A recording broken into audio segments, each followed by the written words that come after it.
Genesis 50. Then Joseph fell on his father's face and wept over him and kissed him. And Joseph commanded his servants, the physicians, to embalm his father. So the physicians embalmed Israel. 40 days were required for it, for that is how many are required for embalming. And the Egyptians wept for him 70 days.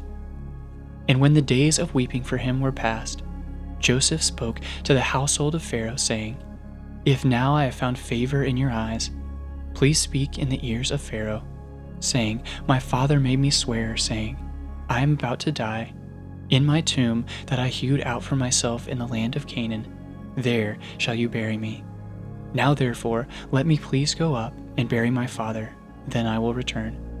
And Pharaoh answered, Go up and bury your father, as he made you swear. So Joseph went up to bury his father.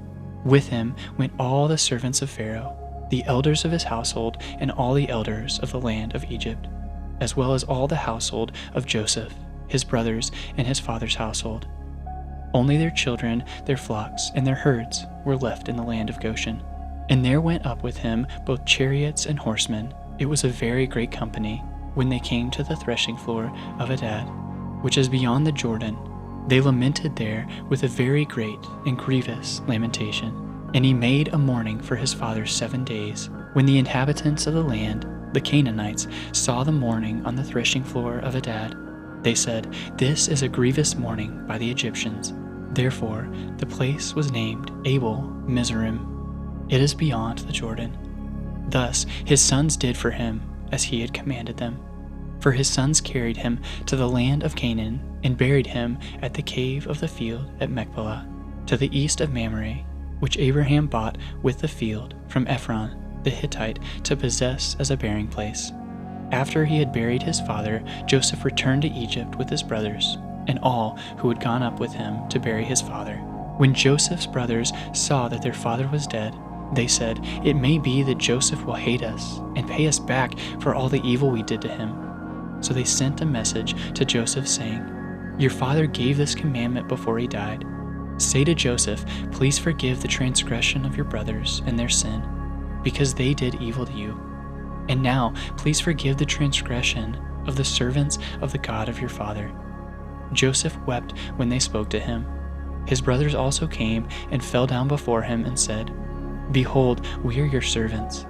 But Joseph said to them, Do not fear, for am I in the place of God?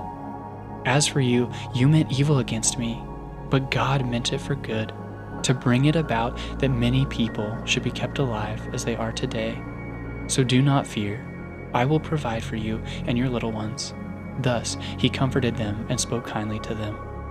So Joseph remained in Egypt, he and his father's house. Joseph lived 110 years, and Joseph saw Ephraim's children of the 3rd generation. The children also of Machir, the son of Manasseh, were counted as Joseph's own. And Joseph said to his brothers, I am about to die, but God will visit you and bring you up out of the land to the land that he swore to Abraham, to Isaac, and to Jacob. Then Joseph made the sons of Israel swear, saying, God will surely visit you, and you shall carry up my bones from here. So Joseph died, being 110 years old. They embalmed him, and he was put in a coffin in Egypt.